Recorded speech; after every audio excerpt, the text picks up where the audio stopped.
everyone, and welcome to Katharine's Creatures, and this is episode 66, and this is a series where I get to touch base and talk a little bit about various mythological creatures, beast beings, and the like, pulled from lore worldwide. And I always like to preface by saying that I'm not a linguist, so if I mispronounce anything, I apologize in advance. I do try my best.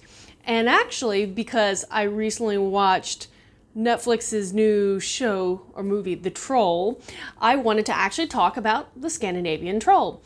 So many people are probably fairly familiar with this particular creature. You've seen it in a lot of pop cultural references, artwork. It's referenced again and again, and more modern fantasy and myth. So you might recognize some of what I'm about to say, and maybe some of this is new.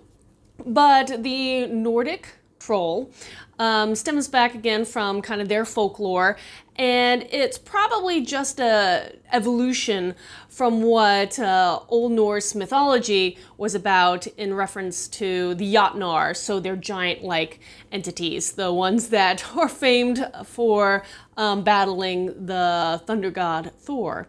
So the troll itself are usually viewed as these beings that live outside of civilization, usually in isolated areas and around mountains, caves, or rockier environments.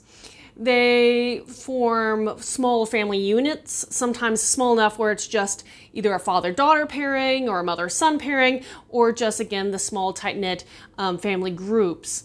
And they're rarely deemed helpful in the mythos that kind of surrounds them. Now, going, to the older stories of the trolls, that's kind of how most people viewed them. And it wasn't until a little later that the word troll meant a specific type of being. It kind of was originally kind of a label for the general idea of these kind of monstrous, or maybe not even so monstrous entities, because the fun thing about trolls, their descriptions vary wildly.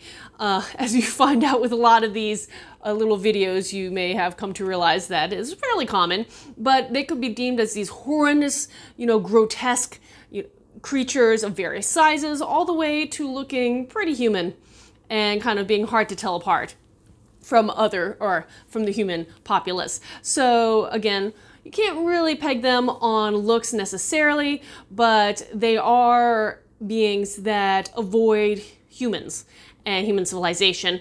The latter sources kind of say that they're non-Christian entities, and they're labeled as dangerous. Now, this could be in part due to some of the conflicts between troll and Christians in lore, but always avoid trolls is kind of the running reference, the guidelines to follow.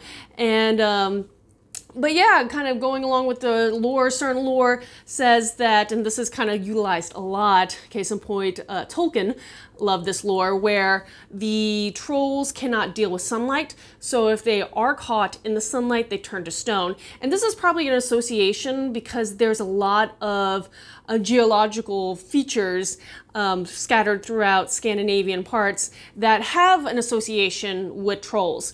And I'll get a little more into probably of the why of that later on, but they do have association of these being turned into stone, so unusual shaped stone aspects, geological features, again, sometimes are believed to have been a poor troll that has been caught in the sunlight. Now, their name, going back to Old Norse, translated potentially a handful of different ways. It could be something like fiend, or what we perceive as a demon, even things like werewolves, which is very different from what we perceive as trolls nowadays, and Jotun. And again, Jotun are the giants of Norse mythology. Now, when you got to High German, the word troll kind of more or less stuck with a translation of the word fiend, but again, it wasn't until a little later where the word troll meant troll, and not just another label or another descriptive of these kind of more nefarious or volatile entities.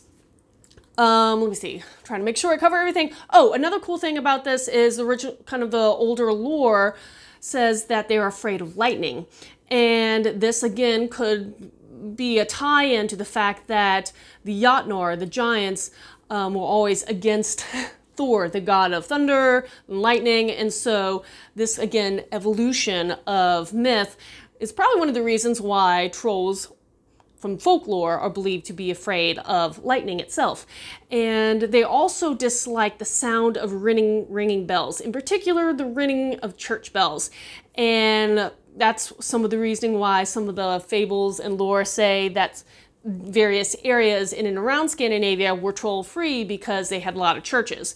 And another fun thing that tied into the dislike of church bells is that they believed that trolls would get annoyed and hurtle boulders towards the churches, and that's why certain churches have these unusual rocks kind of clustered around them in various ways, because they believed they had been troll tossed. And the church survived, but you can see the rocks that were left behind from when the angered troll tried to destroy it. Another kind of interesting parallel is there are definitely people who kind of look at trolls from Scandinavian lore and kind of compare it to the creature Grendel from the Old English epic Beowulf, because they do share some similarities but differences too. So some people consider that there may be some kind of influence between those one way or the other. There in the lore, the later lore breaks trolls into kind of two almost size groups, one being the larger trolls, again reference probably more toward the Jotun, and then some of them are the smaller trolls. And they have various names that label these smaller troll groupings, including one that translates the mountain folk, and I think that word is Björg troll, or Björg trolled, and again translates mountain folk, again these trolls that live in the mountains, live in these caves, or burial mounds, which some of the smaller trolls are associated with. Now, if you have any questions for me pertaining to this or anything else, post them in the comments below or reach out to me on any of my social media. I would love to talk with you further on any topics pertaining to myth and lore. And until next time, everyone, Skål.